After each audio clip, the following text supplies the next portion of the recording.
कभी सोचा है कि पौधों पर पत्तियां जैसे तैसे कहीं भी नहीं उग जाती, उनका एक खास पैटर्न होता है। जी हाँ, ये कोई रैंडम डिजाइन नहीं है। आज हम फिलोटैक्सी के पीछे छिपे इसी सीक्रेट कोड को समझने वाले हैं। ये प्रकृति की एक शानदार स्ट्रैटेजी है, जो सिर्फ खूबसूरती के लिए नहीं, बल्कि जिंदा रहने के लिए है। जरा सोचिए, ये एक बहुत ही धीमी रफ्तार वाली जंग है। हर पौधा सूरज की रोशनी की एक एक किरण के लिए लड़ रहा है। तो फिर कोई पौधा ये कैसे पक्का करता है कि उसकी हर एक पत्ती को वो जरूरी रोशनी मिले जो उसे चाहिए? इसका जवाब छिपा है उसके आर्किटेक्चर में, उसके अपने डिजाइन में। और इसी कमाल के डिजाइन को एक नाम दिया गया है फिलोटैक्सी। ये साइंस है कि तने पर पत्तियों को कैसे अरेंज किया जाए। मकसद बिल्कुल सीधा सा है, ज्यादा से ज्यादा धूप पकड़ना और ये पक्का करना कि कोई भी पत्ती दूसरी पत्ती की छाया में दबकर ना रह जाए। ये एफिशिएंसी का एक बेहतरीन उदाहरण है। तो पौधे इस प्रॉब्लम को सॉल्व कैसे करते हैं?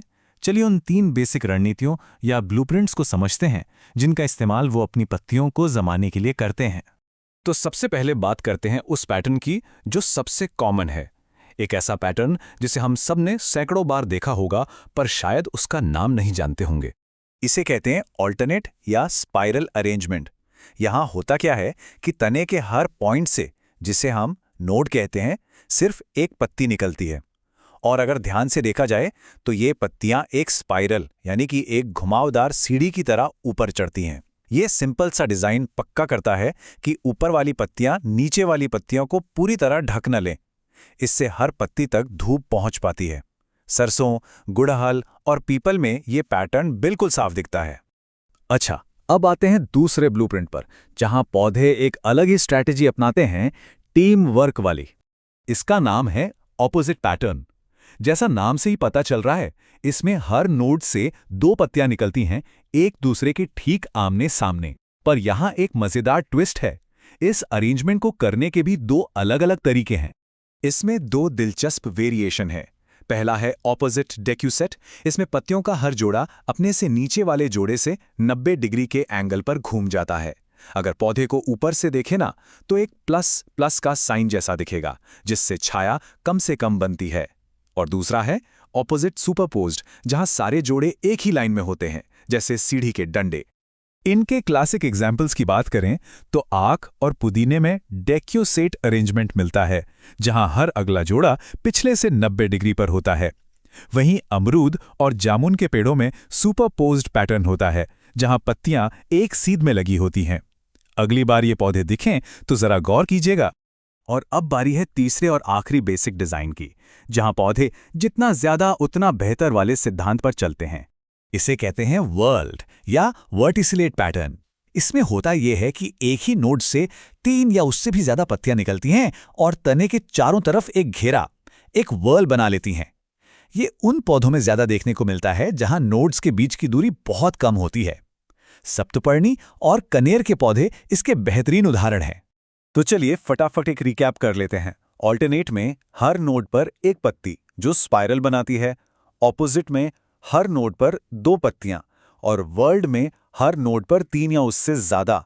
ये है प्रकृति के 3 बेसिक डिजाइन। लेकिन रुकिए, कहानी यहीं खत्म नहीं होती। इन बेसिक पैटर्न्स के अलावा प्रकृति के पिटारे में कुछ और भी स्पेशल और कॉम्प्लेक्स डिजाइन्स हैं जो किसी मास्टर क्लास से कम नहीं है। अब कहानी उस मोड़ पर आ रही है जहां बायोलॉजी की मुलाकात होती है मैथ्स से, क्योंकि कुदरत का सबसे एफिशिएंट सॉल्यूशन एक हैरान कर देने वाले सटीक न्यूमेरिकल कोड पर टिका है। लेकिन उस मैथ्स पर जाने से पहले एक और खास अरेंजमेंट देखते हैं, रोजेट।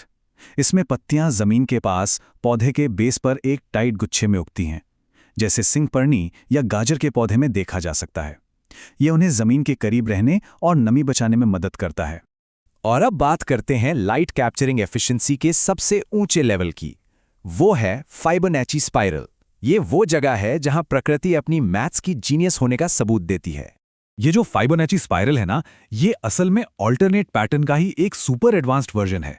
ये फाइबोनैची सीक्वेंस का इस्तेमाल करता है, जिससे पत्तियों के बीच का घुमाव एक खास एंगल पर होता है, करीब 137.5 डिग्रीज। इसे गोल्डन एंगल भी कहते हैं। और कमाल की बात यह है कि यही वो मैजिक एंगल है जो गणित के हिसाब से छाया को कम करने का सबसे बेस्ट तरीका है, चाहे पौधा कितना भी बड़ा हो जाए। ये अविश्वसनीय पैटर्न अनानास की स्किन पर, पाइन कोन की स्केल्स में और सबसे मशहूर सूरजमुखी के बीजों के अरेंजमेंट में दिखाई देता है। तो इन सब से क्या समझ आता है? यही कि हर पैटर्न का एक साफ मकसद है। ये सब कुछ बस उसी एक शुरुआती प्रॉब्लम को सॉल्व करने के लिए है। हर पत्ती के लिए धूप कैसे जुटाई जाए। और सच कहें तो यही पूरी बात का सार है। फिलोटैक्सी सिर्फ पत्तियों का अरेंजमेंट नहीं है। ये तो मैथ्स, फिजिक्स और बायोलॉजी का एक अद्भुत संगम है, जिसे ये पक्का करने के लिए डिज़ाइन किया गया है कि जीवन हर हाल में फलता फूलता रहे। तो ये सब हमें सोचने पर मजबूर करता है। अगर पत्तियों जैसी साधारण चीज़ में इतनी जटिलता छिपी है, तो प्रकृति में और न जाने कौन कौन से सीक्रेट कोड्स हैं जो बस खोजे जाने का इंतजार कर रहे हैं। शायद अगली बार जब बाहर निकलेंगे तो दुनिया थोड़ी अलग नजर आएगी।